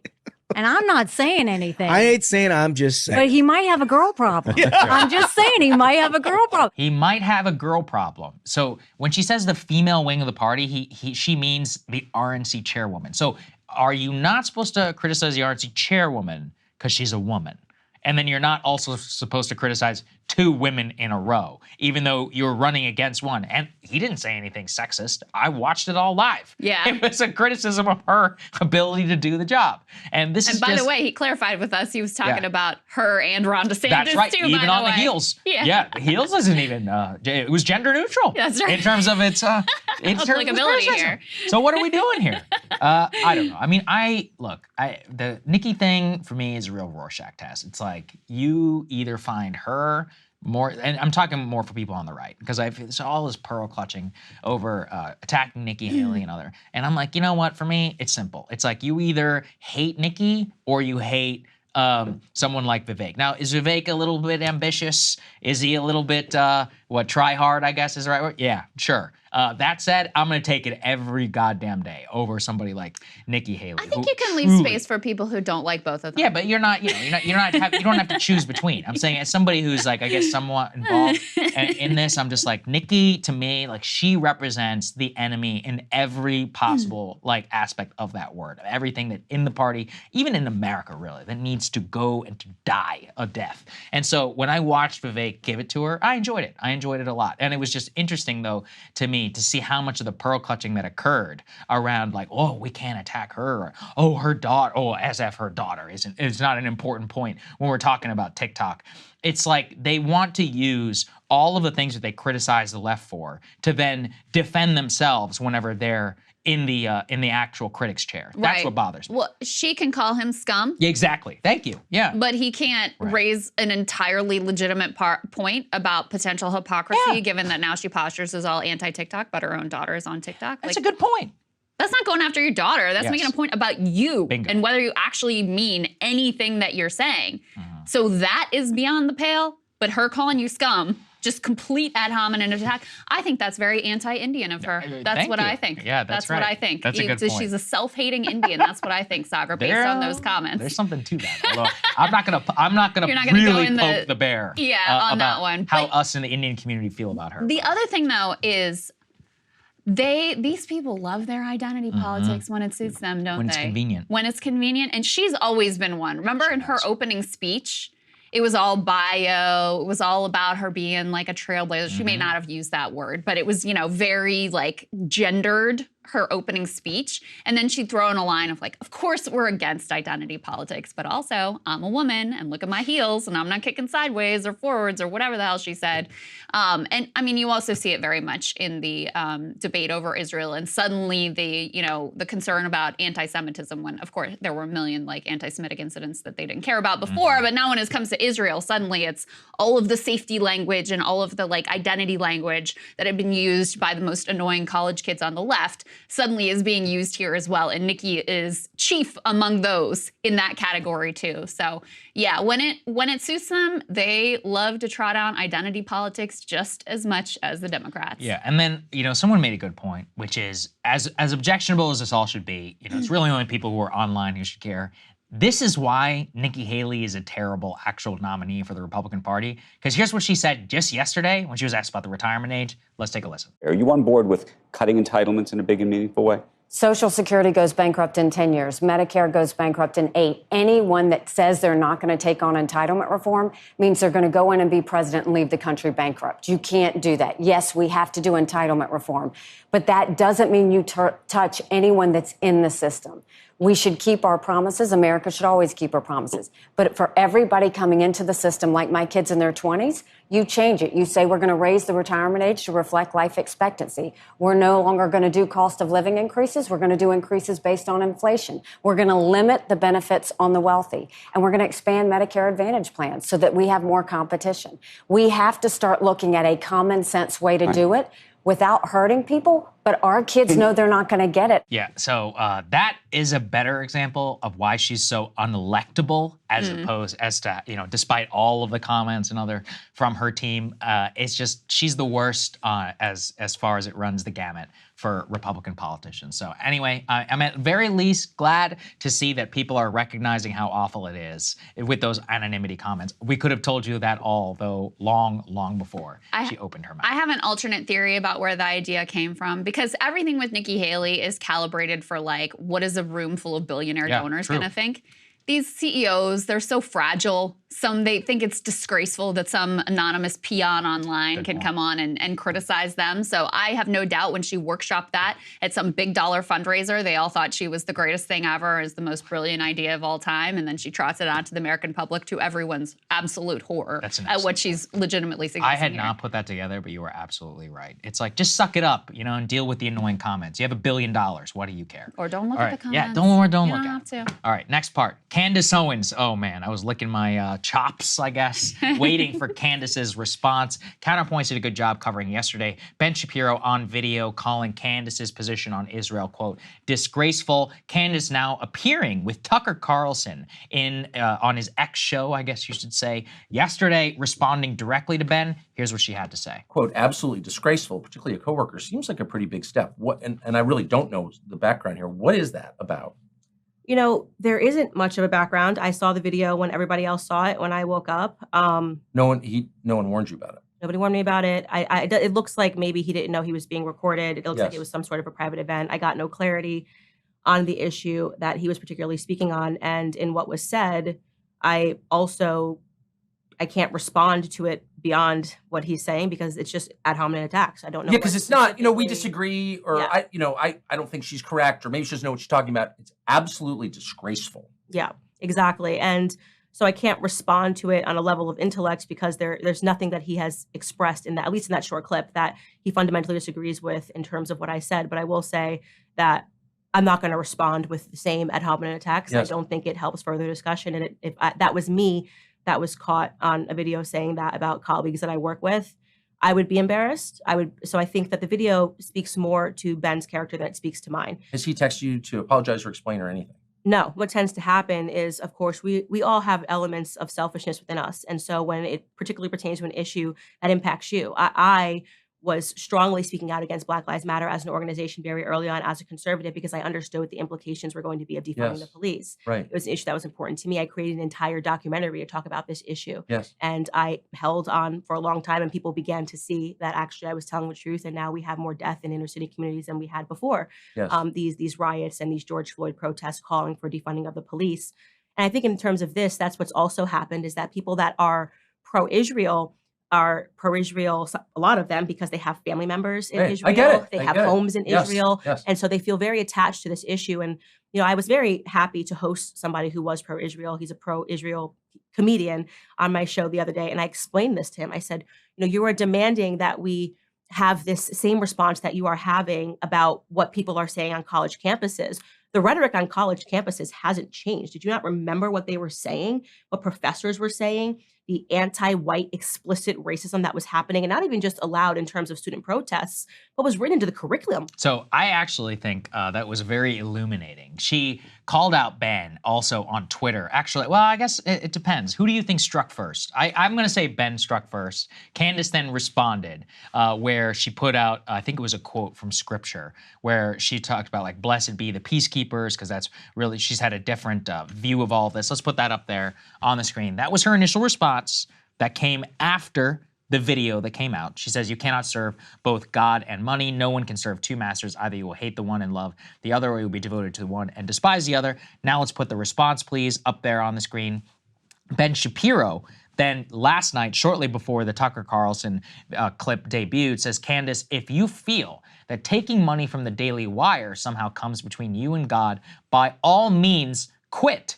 And then, let's put this up there, she went ahead and responded, and she says, you are utterly out of line for suggesting I cannot quote biblical scripture. The Bible is not about you. She also, Krystal, responded to Shapiro, where she said that his behavior had been unhinged and unprofessional over the last few weeks, and that the rest of the Daily Wire crew all had to grapple with that. So I'll just put my allegiances and make them very clear. I'm Team Candace here for a variety of reasons. Number one is Shapiro owns a portion of the Daily Wire.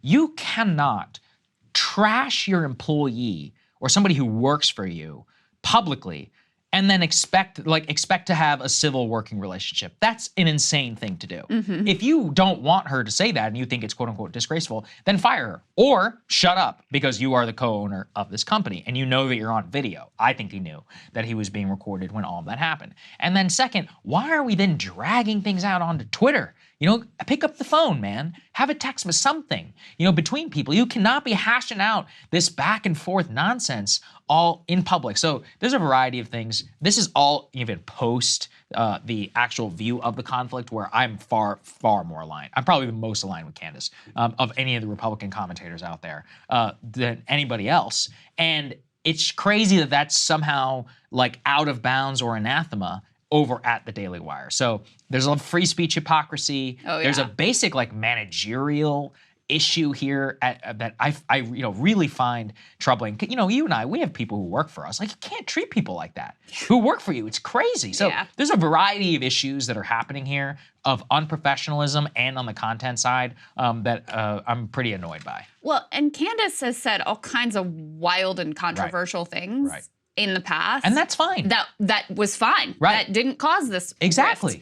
And it's only when she criticizes Israel, which has been clearly like very personal for him. And look, I understand that in terms of like his identity, although, you know, he also claims he doesn't care about identity politics, put that one aside. But that's the line. And I think in particular, one of the things that I zeroed in on is there's all this safetyism language coming from the right around quote unquote anti-Semitism.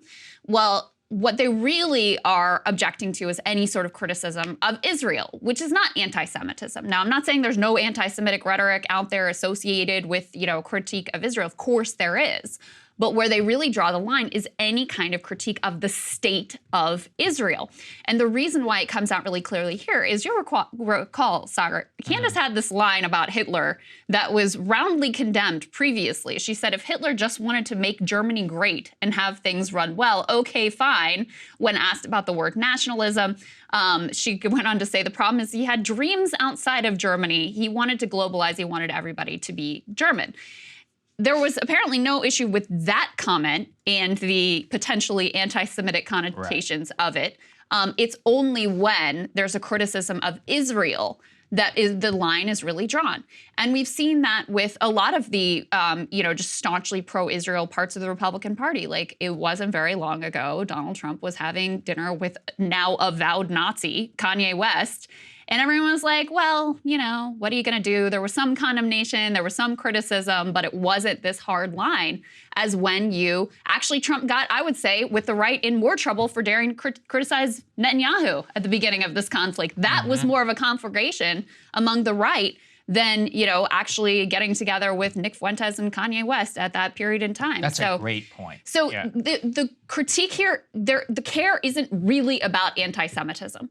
It's trying to stop and block any sort of critique of the state of Israel, to tar anyone who has a critique of the state of Israel, of the Netanyahu government, of their policies, of the way this war is being conducted as an anti-Semite to try to push it off the table. And that, to me, like, becomes very clear here. Oh, absolutely. I mean, the Charlie Kirk point that she made is amazing. And the amount of hatred that he received for being like, hey, was there a stand-down order? Like, what's going on? And what's crazy to me is immediately afterwards, I saw even more pro-Israel fanatics being like, Candace is promoting the stand-down conspiracy. I'm like, well, first of all, it's only a conspiracy if it isn't very plausible. It's actually very plausible that something like that could have occurred. Now, I don't know what the evidence and all that is. You know why? Because there hasn't been an investigation or even a 9/11 commission or any of the October 7th commission, any of that, because Netanyahu doesn't want to get into any of that. I would love to know about the security failures that went into October 7th. But even then, why is it implausible and a conspiracy to suggest otherwise?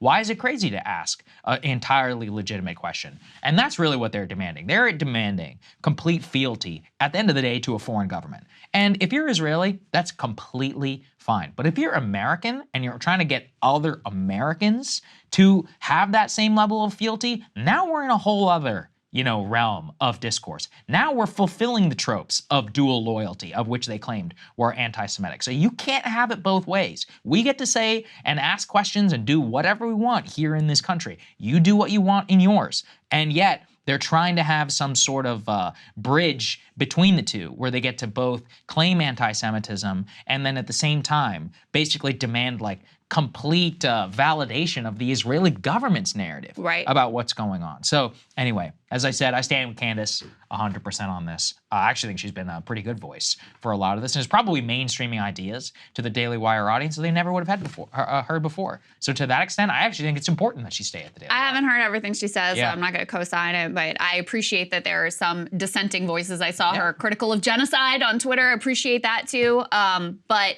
I do think it's worth pointing out, I believe the Tucker interview was recorded before the latest back and forth on Twitter. Yes, that's right. So, she was responding just to Ben's leaked comments about her, positions on Israel. So I think this saga has more chapters to unfold. Oh, absolutely. I'll enjoy it. I'll enjoy watching it. All right, guys, we've got presidential candidate Dean Phillips standing by. Let's get to it. Honored to be joined this morning by Congressman Dean Phillips. He is not only a member of the United States Congress, but also a candidate for president and also relevant to current news, ranking member of the Middle East Subcommittee on House Foreign Affairs. Great to have you, Congressman. Great to be with you, Krystal. All right, so you got a little bit of good news for your campaign recently. Let's put this poll up on the screen in New Hampshire. Now, there's a strange situation unfolding in New Hampshire. Biden won't actually be on the ballot. So they, for once, asked a question that is useful in the state of New Hampshire, which is, okay, if Biden's not there and you got to write him in, who are you going to vote for? And you got Biden still leading at 27%, but you're in second there, 15%, Marianne Williamson at 10%, and then you've got someone else undefined at 5% and undecided at 44%. So just tell us, Congressman, a little bit about why you decided to run and what you think your path to victory is. Well, Krystal, those are the numbers that don't lie. Politicians and spinsters and politicos love to mislead and misdirect. And the fact is 73% of New Hampshire Democratic voters want somebody different than the president. And I'm not here to condemn him. I respect him. He was the only one I think that could have beaten Donald Trump in 2020. And sadly, he's probably the only moderate Democrat in the entire country who is probably going to lose to him in 2024 unless we course correct. So my campaign and I were hoping to be at 15% in about 6 weeks. It took 2, and I think this is just a microcosm of how the entire country is feeling. And the best thing about this campaign is getting out and listening to people. Having been in Congress for 5 years now, I understand how quickly people in Washington completely lose touch with reality, keep fighting one another instead of fighting for Americans all over the place. And we have a crisis at home, abroad. It's time for change, and I think those numbers reflect exactly where people are at. Congressman, I wonder if you can help solve a mystery for me, because we've all seen the polls of overwhelming majority of Democrats who say they want other choices than Biden. Many people, oftentimes the majority, saying they actually wish Biden would step aside. These are Democratic voters. And yet when you offer them actual choices, they mostly are still sticking with Joe Biden. So why do you think that that is? Well, right now, there aren't many choices. And I think part of, the beautiful part of campaigning, the greatest part of democracy is that when you afford voters choices, introduce yourself, answer their questions, stand in front of them, take the heat, take the criticism, listen to their ideas, It's amazing what can happen. You know, some of the greatest successes in political history started exactly, in fact, lower than where I am right now, far lower. And that's true of our recent political history. So when people are introduced to options, and by the way, Krystal, I've been calling on other Democrats to enter the primary because that's how we do things in America. You know, there are only 4 people right now, in my estimation, that will make it easier for Donald Trump to return to the White House. That's Cornel West, that's Jill Stein, that's Joe Manchin if he runs as an independent, and that's President Biden. Those are the only ones that literally are making it easier for Donald Trump. I wish more would enter. If American voters have choices, they will choose the best candidate positioned to win, and I intend that to be me. Someone had to do it, and now I'm in it to win it, and I'll make that case by listening, and I can't wait to get on the road. Congressman, you recently apologized to Bernie Sanders for doubting what he had said about the DNC rigging the primary process. What have you seen? Well, first of all, Krystal, I've been on the campaign trail now for just under 3 weeks, and I'm 54 years old, and I can tell everybody listening that it's never too late to learn and to understand something you may not have seen or use a new lens to view the world. And one of them is, I used to think Bernie Sanders was a sore loser when he was saying the system was rigged, that the Democratic National Committee used coronations and not competitions. And I'll tell you, after 3 weeks, Krystal, I can say that he's right. And my apology was literal to him and to all the people that supported Bernie, all the people that have known for some time that this duopoly, this political industrial complex, is actually making democracy harder to execute. They're suppressing voters, they're suppressing candidates, and they're suppressing debate, the 3 legs of the Democratic stool with a small d. And I mean it. When I say that I'm sorry, Bernie, I mean it, because he was right. And I'm on a mission to expose the truth, to shine light on the corruption, and the fact that I think both major parties right now are a significant part of the problem and why we're in this terrible crisis. All right, so let's talk a little bit about majority opinion and consensus and democracy when it comes to Israel. Let's put this new poll up on the screen from Reuters. Just came out yesterday, I believe, found that 68% of all respondents support a ceasefire. That includes 3/4 of Democrats. Congressman, as I'm sure you know at this point, you've had 1 in every 200 Palestinians in Gaza who have been killed. You've had more than 4,000 children killed in this conflict. I'm wondering if you will join 31 of your colleagues in Congress and the overwhelming majority of Americans, especially Democrats, today and call for a ceasefire. So, Krystal, let me start. I'll build a very fast arc for you and get to the question you're asking. First, which is the generational change that we need. This is an example of what happens when people doing the same things in the same way for 50 years, and I include President Biden in this, have generated the results that we see right now. War in Eastern Europe, horrifying bloodshed in the Middle East. I'm 54. I've been witnessing this my entire life. The cycle of violence, the cycle of misery, the loss of life, and it's enough. And I believe in Israel's right to exist. And I also believe in Palestinian self-determination and their need of a country. And I intend to be the first Jewish president in American history and be the one that signs documents that finally establishes a Palestinian state, because I've had enough. Hamas is not Palestinians, and Benjamin Netanyahu is not Israelis. And I believe if you surveyed both populations right now, they would say the same thing. So what do I want to see? I want to see every single one of those hostages released, including apparently 9 Americans, which I believe should be the foremost priority of both the American president and anybody in elected office here in the United States. Release the prisoners, release the hostages. Then, yes, there should be a ceasefire. And then most importantly, Israel should not be taking on Hamas alone. I think this is a time for like-minded nations of the world, including the Arab states and Gulf nations, to unify in eliminating Hamas, ensuring that there are free and fair elections in both the West Bank and Gaza, so that Palestinians can choose, and I pray that they do, choose peace. A new generation of leadership. Abu Mazen is in his 80s. The Palestinian Authority is corrupt. Hamas is the enemy of both Israel and Palestinians. It's time for change. It's time for new leadership. Same is true in Israel. I think Benjamin Netanyahu's right-wing government is culpable. I think the settlement policy is abhorrent. And the only way that Israel will be safe and secure, the only way that Palestinians will have a homeland of their own with security and opportunity, and the only way that America can come back together is if we solve this issue. So my call to action is just that. Release the hostages, end the hostilities, have a multinational peacekeeping force that creates peace in Gaza, so that there can be an election and we can create change immediately. Hamas has to be eliminated, and I believe it's time for Benjamin Netanyahu to be taken out of office by Israelis in a democratic nation and end this nonsense. It is time, it is long overdue, and the same people in the same roles are not going to get it done. I cannot stand to watch this bloodshed any longer, period. So, Congressman, just to clarify your position, let's put this next element up on the screen. There's a new letter from some of your colleagues in the House, again, reiterating the call for a ceasefire precisely because of the numbers that you see up here on the screen, which is the monthly average of child casualties in conflicts. You can see in Gaza, and these numbers are a little bit outdated, frankly, at this point, over 4,000 children killed in this conflict. This dwarfs, I mean, it doesn't even come close to any other modern conflict that we see. Will you sign on to that letter calling for a ceasefire because of the violation of rights of children? Krystal, I just made my point really clear. I will call for a ceasefire the minute every one of those hostages is released, period. And that are has to you happen aware, again. Congressman, let me just finish though, Krystal. You asked me the question and I will totally answer it. There should not be a ceasefire until the hostages are released. At that very moment, absolutely. And then there should be a multinational peacekeeping force that ensures that this ends immediately. You know, there was a ceasefire until October 7th. This cycle has got to stop. If you ask Palestinians in the West Bank, they may have a different story about who exactly broke the ceasefire.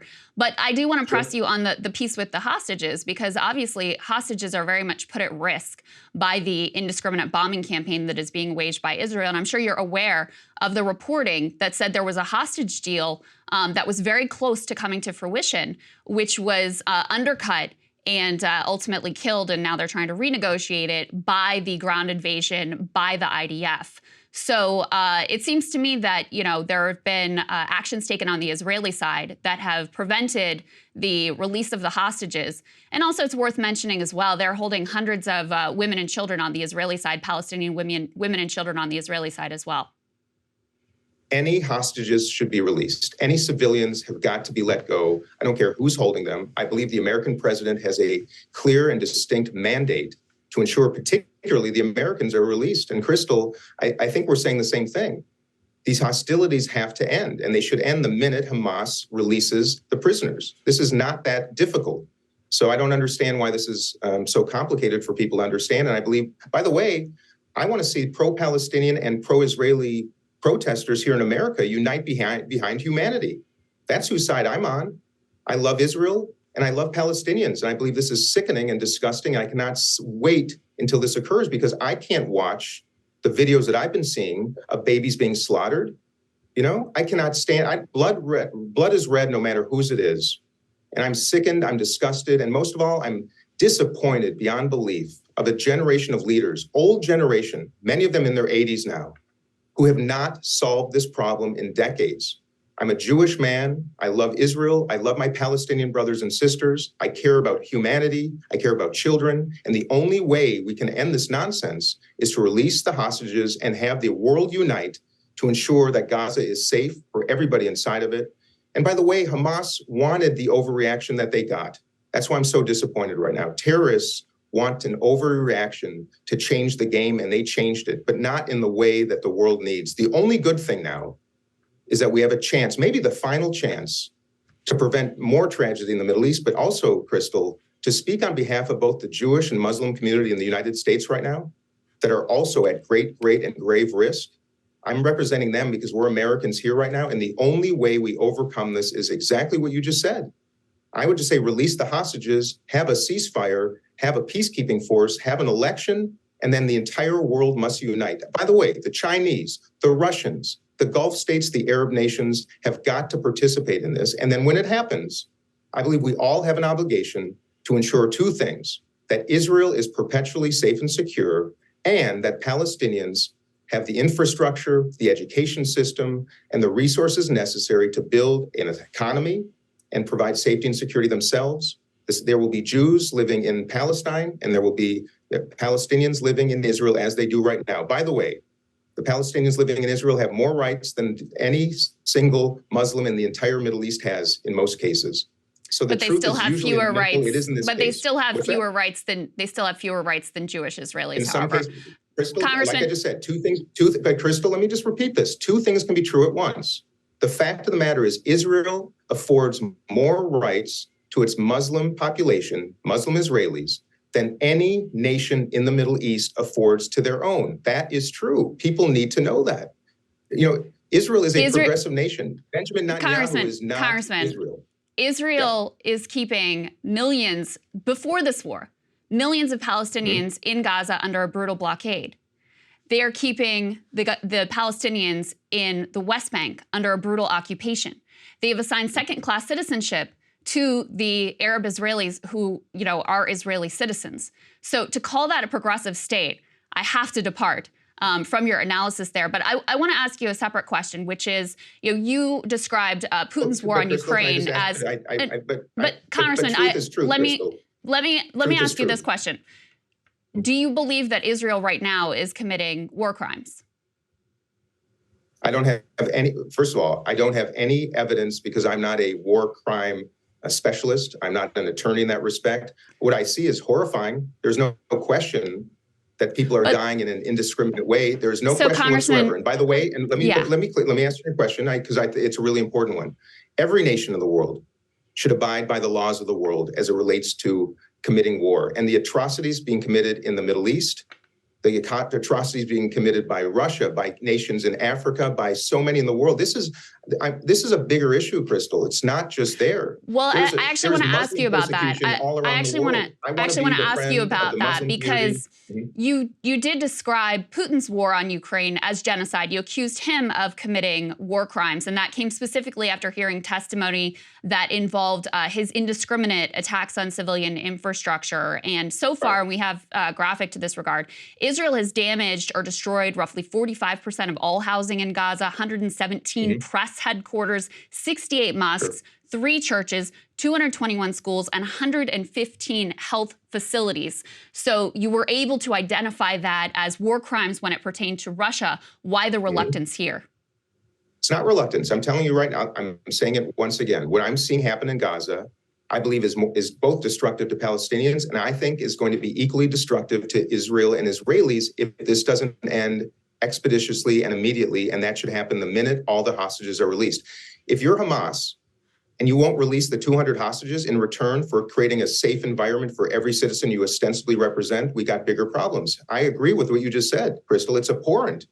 It is worse for Israel's future by conducting the war in this fashion. There's no question. Eliminating Hamas is distinct from eliminating human beings in an indiscretionary manner. I agree. I'm trying to express my heartfelt truth that I am appalled. And I'm deeply appalled because I think this is going to hurt Israel more in the long term if this continues. That's why I want the hostages released. My job, Krystal, as a United States congressman, is to first and foremost look out for Americans. We have Americans being held hostage by a terrorist organization in Gaza that must release them, At that very moment, I will be the first to call for a ceasefire, an international peacekeeping force, including Arab nations, to protect Gaza, to ensure we have free and fair elections as expeditiously as possible in both the West Bank and in Gaza. The Palestinian Authority is corrupt. Hamas is a terrorist organization. And it's also time for Benjamin Netanyahu's government to go and let Israelis choose peace. I demand that, period, and paragraph.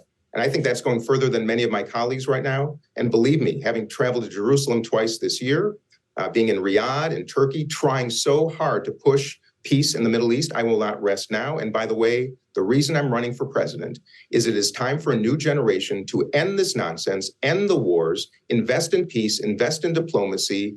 And it's not going to happen with a bunch of 80-year-olds who've been doing this for 50 years, whether that is in the West Bank or in the West Wing, period. And again, Congressman, I'll just reiterate that there was a hostage deal on the table to free many of the hostages, which was undercut on the Israeli side. I'm not saying many of them, Krystal. I'm saying all of them, all of the hostages. And by the way, if there are and how many children would need to be slaughtered before it's time to call for a ceasefire? Krystal, come on now. I'm saying that women and children held hostage by either side right now must and how does it help hostilities must end. Which I agree with. But how does it help hostages when you're bombing the very area that they're being held in? Then Krystal, then release that's them. Putting hostages at risk, end. which is what the family members of the hostages themselves are saying in Israel. Krystal, 9 Americans apparently are being held by Hamas in tunnels in Gaza. Release all the hostages, and then there must be a ceasefire. I'm amazed that anybody sees it differently. We have 9 Americans being held by a terrorist organization in Gaza. I'm an elected member of Congress. They must be released along with every single hostage. And if Israel is keeping hostages that are civilians as well, they must be released, period. And then there must be a ceasefire, and then there must be a peacekeeping force, and there must then be an election. And that is exactly how we should all be looking at this. I do not want to see one more baby slaughtered in Israel and one more baby slaughtered in Gaza, period. And by the way, I don't understand how you can take one side of humanity. If you are just pro-Palestinian right now and you have no empathy for Israelis, and if you're only pro-Israeli and you have no empathy for Palestinians, you are the problem. Which I agree with you completely, which is exactly why 80% of Democrats are calling for a ceasefire, because they want to see Palestinian lives valued as much as their Israeli brothers and sisters, which is, the consensus position not only among Democrats but among the American public. I do want to move on to some other issues here quickly, because I know you don't have a lot of time. So very quickly, let me have you lay out, what do you see as the most significant policy differences that you have with Joe Biden? Well, let's start with this one right here, peace. Now, I'm sick and tired of a nation. I lost my father in the Vietnam War, Krystal. I was 6 months old, and he died a couple days after Americans landed on the moon. And I literally think about him looking up, seeing America at its very, very best, and then looking down and seeing America at its very, very worst. I've lived a life of some tragedy, and I've lived a life of great opportunity, and I've lived on both sides of the advantage. And when I think about the America that I know and love and that I think we can still become, it starts with peace. We have been a nation that I think have pursued the wrong paths. I think we have a military-industrial complex that Eisenhower warned us against that is destroying us from the inside. I believe that we should now be a nation that invests much more heavily in diplomacy than we do in our military. By the way, we spend only 10% of our total military budget on diplomacy. And I tell you, this is not the 1930s. This is 2023, we are at a point now where nuclear weapons will soon be able to be placed in backpacks and brought into any city in the world, whether it be New York, Tel Aviv, Moscow, or Beijing. And if we don't stop this nonsense and generate new leadership, both here and all around the world, we are going to end human life around the globe. So I will be a president of peace, and I will be a president of prosperity. Too many Americans are living paycheck to paycheck. 64% live paycheck to paycheck. This is a huge difference between me and the president. 40% can't afford a $400 emergency repair. Almost 1/3 of total American wealth is held by the top 1%. We are not going to survive this. From the inside, we have to ensure prosperity, and to the outside, we must pursue peace. That is who I am. That is what I intend to do. And believe me, that is the biggest difference between this administration and mine. I will populate mine with conservatives, with liberals, with independents, with thinkers on both sides, because if you're going to solve problems, you cannot surround yourself only with people who see things the same way. I'm afraid President Biden has been bought into this style of leadership for 50 years. He had 8 years in the White House as a vice president. And look at these circumstances, both in Ukraine and the Middle East. That's a huge point of difference. I can go through some less important things, but equally different. Cannabis legalization. 80% of the country wants it. Ohio voters just asked to do it the other day, and they did so. The president does not favor it. It's absurd. Psilocybin research. 30,000 veterans have committed suicide since Iraq and Afghanistan. Another thing we should talk about. While we lost 3,000 lives there, 30,000 from suicide. Psilocybin could be a perfect example of a naturally occurring substance that helps people. But you know what? The pharma industry spends $300 million a year lobbying Congress to protect the status quo because they can't make money on cannabis or psilocybin. And you know what? I'm the only member of Congress, Krystal, who takes no PAC money, no lobbyist money, no member money, and doesn't have a leadership PAC. It's absurd, the corruption that we are allowing in Washington. That is a huge difference. I will not tolerate it any longer. I'm going to tell the difficult truths. And by the way, I'm just saying the quiet part out loud. The corruption is real. Yeah. I was just going to say, I hope you'll come back and we can talk more about your economic plan, because I know that's a focus of your campaign. If you don't mind, I'd love to do just a lot of propositions. I'd love to do just a quick lightning round so people can get a sense of where you stand on a variety of issues. So in terms of the minimum wage, what do you think it should be set at? It's 725 right now. It has to be at least 15. It's abhorrent that the United States of America, and it's abhorrent that this president hasn't ensured that has gotten done in the last 50 years. And in terms of Social Security, would you keep it where it is? Would you cut benefits, or would you increase them? If I got two propositions on that. Another example, for 50 years, leaders have had a chance to do something. They haven't done a thing. It's going to go bankrupt in 2033. Benefits will be cut by 25%. Two ways to fix it. Raise the cap from $160,000 to $250,000, because right now it's regressive. Someone making $160,000 a year, a family, is paying more of their income as a percentage than someone making $500,000 a year. It's wrong. It should be increased to $250,000. It'll extend the life of the program until about 2046. Secondly, no one's ever proposed the most simple solution. For the millions of Americans who have done well, who do not need their Social Security, I will create a pool that will then redistribute those who contribute to it to the lowest 10% of the socioeconomic recipients of Social Security, because inflation is killing people who rely on it entirely. And there are millions of Americans who would like to be philanthropic and share their success with those who need it. Not return it to the Treasury or to the government, but actually to the people. And that will boost, depending on how generous people are, it could boost the income of Social Security recipients magnificently. Those are two solutions that I will accomplish. The PRO Act, which would establish further labor rights and hopefully expand the landscape for collective bargaining. Is that something you're in favor of and that you'll fight for as president? Indeed, collective bargaining, unionization, I think have made the distinction in the United States. I voted for the PRO Act twice. The only part of it I don't like is secondary strikes, because that allows essentially strikes to occur against companies who are actually doing well by their employees. And as a family business that I ran for many, many years that shared a disproportionate amount of its success, one of the first profit-sharing programs in documented American history in the 1940s, believe me, nothing is more important than sharing with workers. And I am a pro-business and pro-worker Democrat. They're not mutually exclusive, they're mutually mandatory, and that is entirely my agenda, to ensure the working class, we raise the foundation with income, with benefits, with healthcare, with childcare, with pre-K education for children, and not just in cities and suburbs, but in rural America. And lastly, Congressman, where can people find out more about your campaign? Thanks for asking, because my team always says you don't say it too enough. Dean24.com. We are an insurgent campaign. We are on a mission to do better for this country. We are up against not just a system of corruption, but two political parties that are stifling debate, stifling participation. And my message to everybody is, let's do better. It's time for change. It's time for a new generation. I am staffed by the most extraordinary team, I think, in American political history.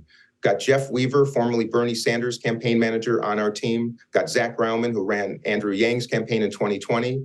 And of course, Steve Schmidt, who volunteered to help set this thing up because nobody was going to do it. He's now off on his own, supporting the effort, I think, in his own way. And I'll tell you, what he told me, this is a great way to wrap it up. I did his podcast about, on October 11th. I was so furious that our Democratic Party in Washington was not saying the quiet part out loud. I was on his podcast. He called me the next day and said, Dean, in 2020, Joe Biden was the only person who could defeat Donald Trump. So we set up the Lincoln Project. The president called me right after the election and said, thank you. He only won by 40,000 votes in a handful of states. He called me and he said, in 2024, you are the only one that can defeat Donald Trump. And if you want to jump in, I'm going to help you get there. And that's where we're at. We are a team of rivals. We have progressives, moderates. I want to invite everybody. My slogan is everyone's invited. So I would invite you to visit Dean24.com, join the Dean team, help us organize, help us mobilize, because the Democratic Party is doing everything it can to prevent you from voting for me, to prevent other candidates from entering, and to prevent debate at a time we need it more than ever. The future's bright. We're going to get there, but we need people to help, and I would love nothing more. Well, Congressman, I want to thank you both for the spirited debate today, but most importantly, you know, I think the answer to a sort of ailing democracy is more democracy. I think it takes courage to throw your hat in the ring. I'm sure, you know, the probably luncheons with your colleagues are a little frosty maybe at this point, or maybe privately they're celebrating what you're up to. I guess you can. I'll tell you, you can imagine when you say the quiet part out loud, it's discomforting. And let me just extend a final invitation. Whether you are passionately pro-Israel or whether you're passionately pro-Palestine, please join us. I want to be that bridge. I want to demonstrate to the world how Americans do this. Even if we disagree sometimes, we've got to place humanity first. That means here, that means in Palestine, it means in Israel. Please, this is our one chance to change the course of world history if we do it together. It will not happen with Donald Trump or Joe Biden. Mark my words. Congressman, thank you so much for your time today. I appreciate it. Thank you so much. Have a great day. Keep the faith.